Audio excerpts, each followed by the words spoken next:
रहे हैं modulus of elasticity. Just you have completed the Hooke's law. Hooke's law में हमने देखा था कि stress is directly proportional to strain, या हमने लिखा भी था कि stress is equal to some constant multiplied by strain. This previous class में यू कैन सी दिस कि stress is equal to some constant multiplied by strain. उस constant को हम क्या बोलते थे? कांस्टेंट ऑफ प्रोपोर्शनलिटी था, that is known as the modulus of elasticity. और मैंने लिखा था वहां पे that constant is equal to modulus of elasticity is equal to stress upon strain. तो क्लियर? तो what is the modulus of elasticity? This is simply the ratio of the strain and the stress and the strain. चलिए इसको एक बार लिख लेते हैं, फिर से समझेंगे कि the modulus of elasticity, the modulus of elasticity और इसी का दूसरा नाम है कोफिशिएंट ऑफ इलास्टिसिटी। कोफिशिएंट और coefficient of elasticity of a body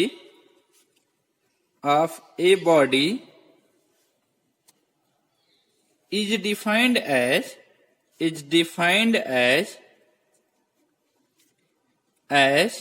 the ratio of किसका ratio of stress to the strain. Ratio of stress to the corresponding strain. अभी ये क्लियर हो जाएगा what is the meaning of corresponding जब हम types of modulus of elasticity की बात करेंगे। To the corresponding strain within, ये वर्ड इंपॉर्टेंट है, इसको आप हमेशा लिखेंगे, within the elastic limit. जो भी डिफिनेशन है वैलिड इलास्टिक लिमिट के अंदर ही है। अगर बियॉन्ड द इलास्टिक लिमिट में जाएंगे तो this ratio will not satisfy. मतलब क्या होगा? स्ट्रेस अपॉन स्ट्रेन का जो रेशियो होगा that will not constant after the elastic limit या beyond the elastic limit. This ratio is valid only the elastic limit. ये हो गया, दैट इज मॉडुलस। इसको फॉर्मुलेट कर ले रहे हैं, मॉडुलस ऑफ इलास्टिसिटी, या इसी का दूसरा नाम है coefficient of elasticity. Coefficient of elasticity,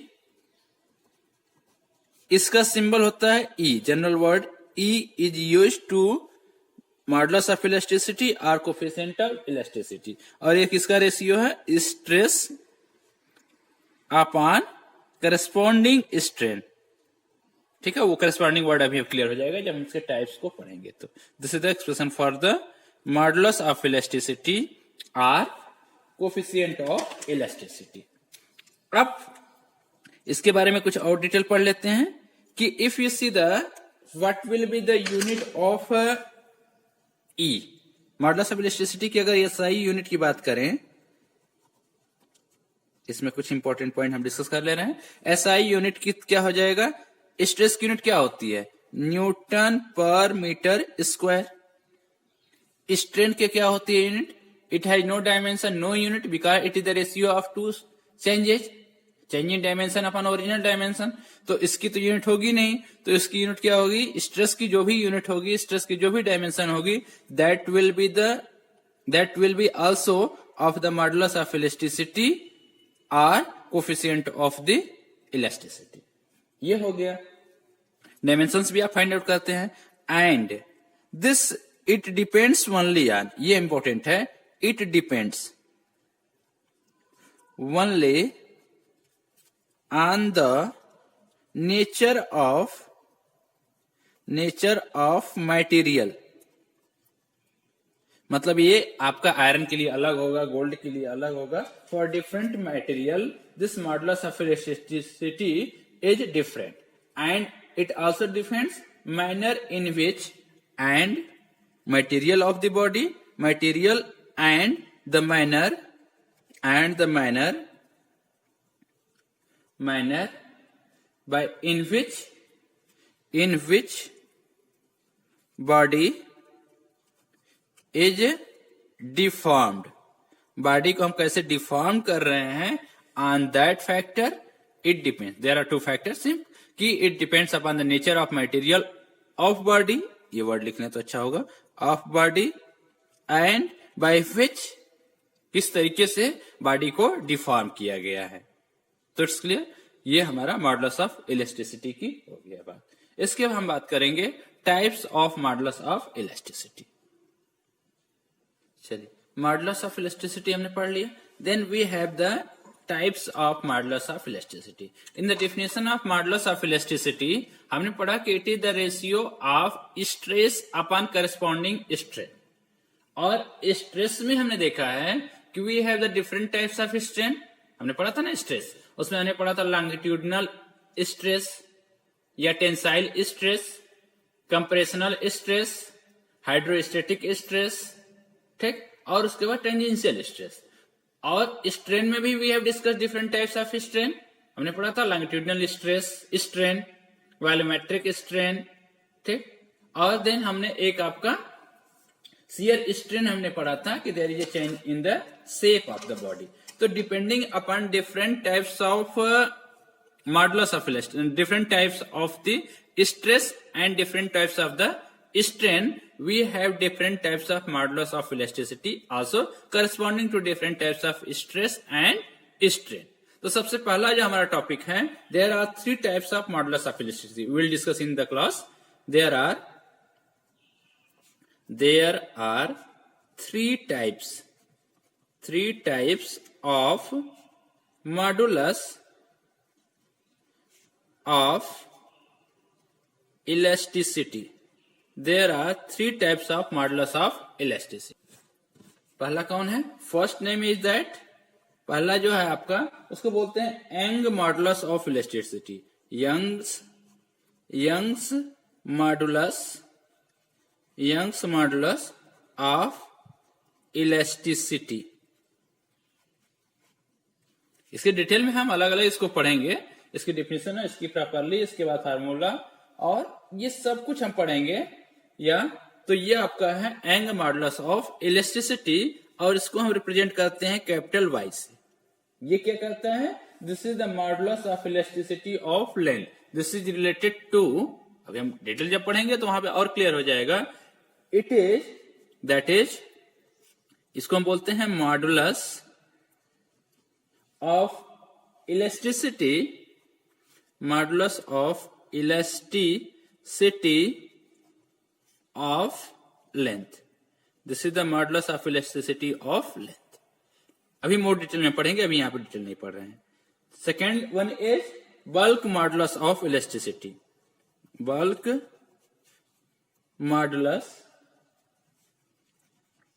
modulus of elasticity,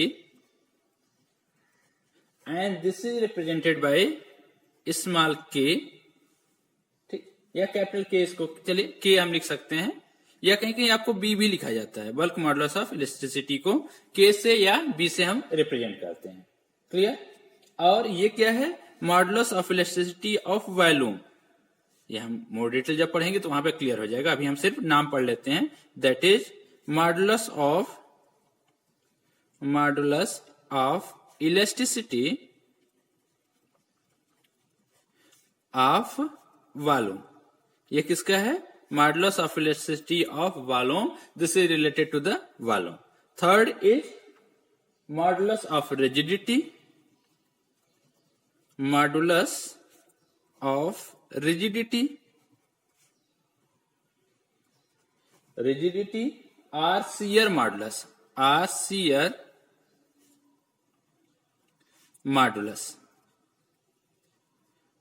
इसको किससे रिप्रेजेंट करते हैं? ईटा एक सिंबल है, Greek word is there, eta, by which modulus of rigidity or shear modulus is represented है. और ये क्या है? This is that is modulus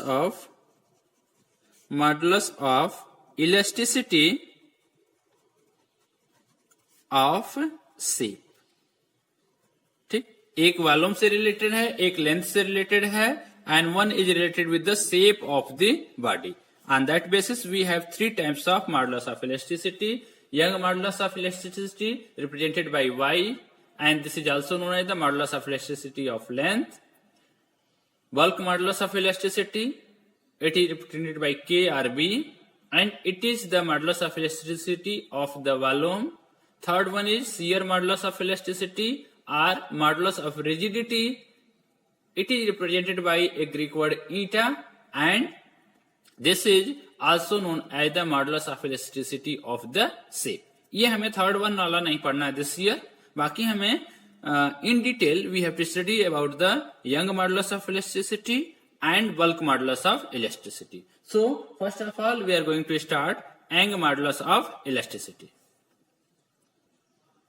चलिए सबसे पहले इसकी डिफिनेशन देख लेते हैं कि what is the Young modulus of elasticity. अभी जब हमने बात किया था मॉडुलस ऑफ इलास्टिसिटी में, तो that is the ratio of stress upon strain. अब अगर हमारा स्ट्रेस लॉन्गिट्यूडिनल स्ट्रेस हो, means there is a increase in length of the wire due to the stress या due to the force per unit area, तो उसको हम बोलते हैं longitudinal stress. To the longitudinal strain, longitudinal strain का मतलब change in length upon original length. It's clear. तो अगर ऐसे हमारे पास केसेस है तो इस केस को हम बोलते हैं यंग मॉडुलस ऑफ इलास्टिसिटी. इसको लिख लेते हैं. What is the definition of this? With in elastic limit, this is the keyword. इसको आपको हमेशा लिखना है because this is valid only in case of the with in elastic limit. With in the elastic limit, within the elastic limit, the ratio of, लिख लेते हैं फिर समझते हैं, the ratio of किसका किसका ratio? longitudinal stress, longitudinal stress to the longitudinal strain is called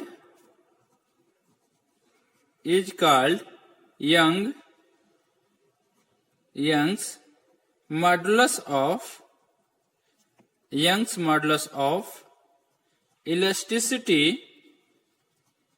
Young's modulus of elasticity of the material of the wire. ये wire का नहीं होता है. This is the modulus of elasticity of the material of the wire. ये हमेशा याद रखिएगा. This material is very important keyword and this is with in the elastic limit is important keyword. Clear. अब it is represented by, it is denoted as capital Y. From the Young से capital Y से हम इसको represent करते हैं. ठीक. अब इसके बाद हम करेंगे पता expression for the Young modulus of elasticity.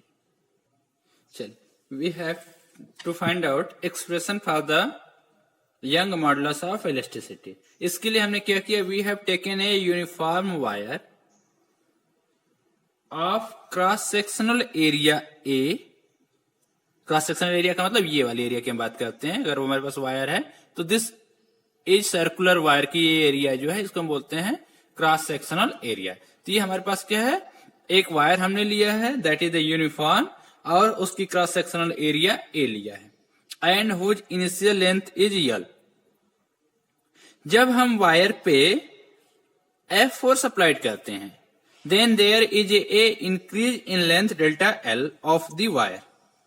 Under the action of a applied force capital F, the change in length or extension produced in the wire is delta L. Then we have to find out the Young modulus of elasticity. So in this case what we will get? We have हमें क्या पता करना पड़ेगा? longitudinal stress. longitudinal stress कितना होता है? Stress upon is equal to applied force upon area. Applied force, this is applied force per unit cross sectional area. ये कितना हो जाएगा? This will be F upon A. This is the equation number 1. हमने क्या पता किया? Longitudinal stress. Clear? अब हमारे पास अगर हम बात करें लॉन्गिट्यूडिनल स्ट्रेन की, and longitudinal strain will be how much? Change in length upon original length. Change in length upon original length. Change in length कितना है? Delta L. ओरिजिनल लेंथ कितनी है? L. This is the equation number 2. तो हमें क्या मिल गया? This change in length मिल गया, मतलब लॉन्गिट्यूडिनल स्ट्रेस मिल गया और लॉन्गिट्यूडिनल स्ट्रेन मिल गया. So that we can calculate the Young modulus of elasticity. y is equal to longitudinal stress upon longitudinal strain. Means we will divide the equation number 1 by equation number 2. Therefore,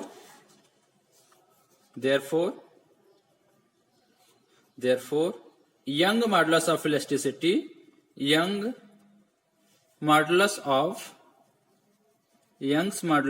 of elasticity y is equal to क्या हमने पढ़ा था? longitudinal stress upon longitudinal strain by 1 and 2. By 1 and 2, what we can write down?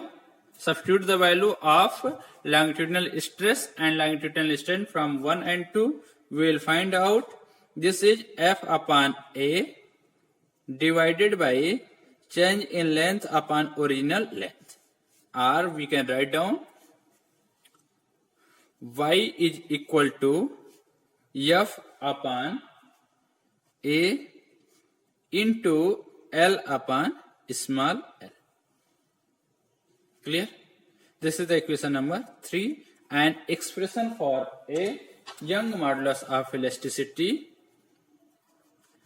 when a applied force is F, cross sectional area of wire is A, original length या initial length is L, increase in length is delta L.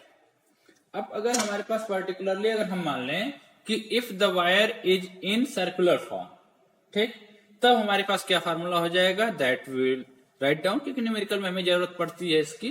तो ये दोनों important फार्मूले हैं, इसको आपको अच्छे से समझ लेना चाहिए. तो सबसे पहले हम बात करते हैं कि अगर हमारे पास नोट कर लेते हैं कि if the wire has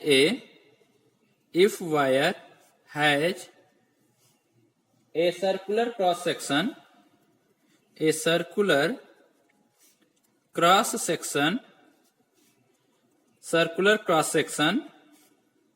of radius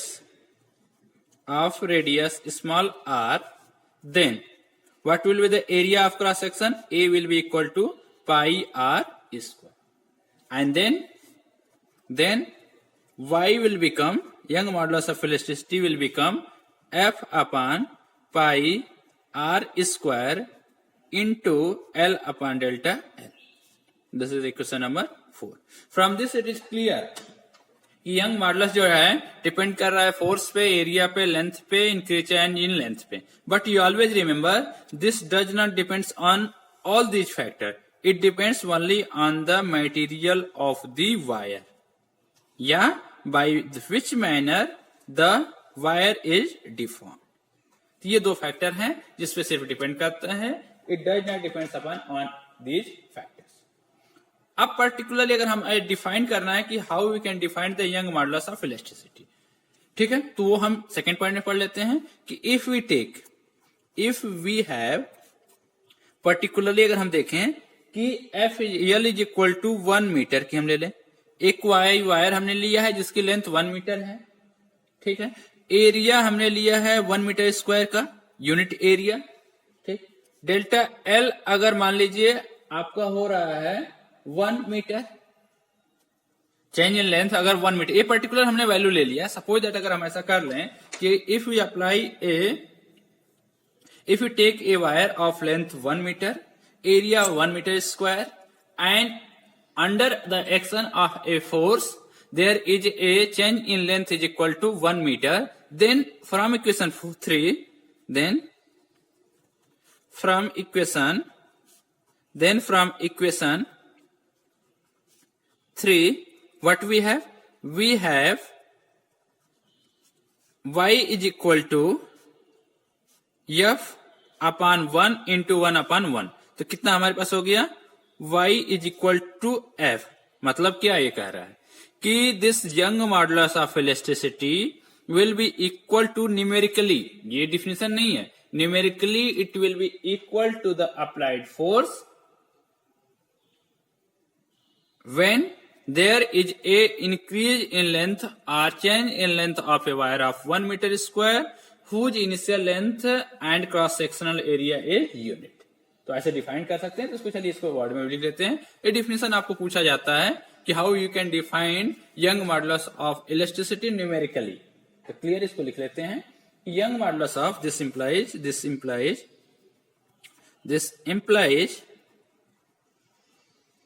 ठीक the Young modulus of elasticity, ये डिफिनेशन नहीं है, हमेशा याद रखिएगा। Young modulus of, Young original definition जो इनिशियल डिफिनेशन है वही कि this is the ratio of longitudinal stress upon longitudinal strain.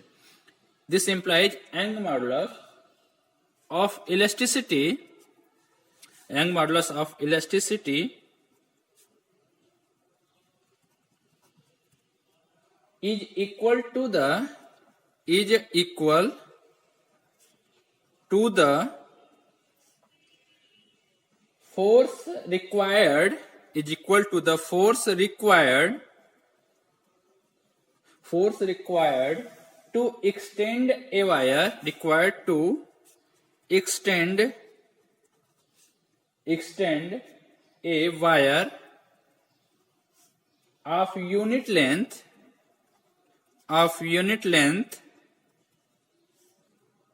and unit area of cross section and unit area of cross section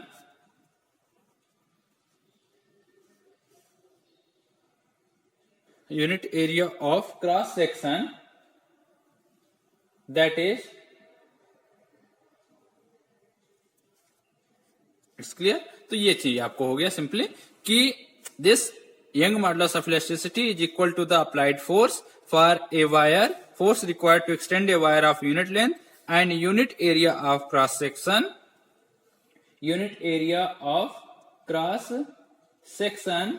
by unit amount. Cross section by unit मतलब increase in length क्या होनी चाहिए, unit amount. ठीक, ये हो गया। ये हमारे पास क्या हो गया, यूनिट लेंथ हमने ले लिया, यूनिट इंक्रीमेंट हमने ले लिया, एक्सटेंशन ले लिया और यूनिट एरिया ले लिया। तीनों वैल्यू अगर हमारे पास यूनिट होंगे तो this Young modulus of elasticity will be numerically equal to the applied force. Clear. अब इसकी यूनिट और डायमेंशंस की बात करें तो that will be the same जो भी हमने पढ़ा था, न्यूटन पर मीटर स्क्वायर। डायमेंशनल फार्मूला भी वही होगा।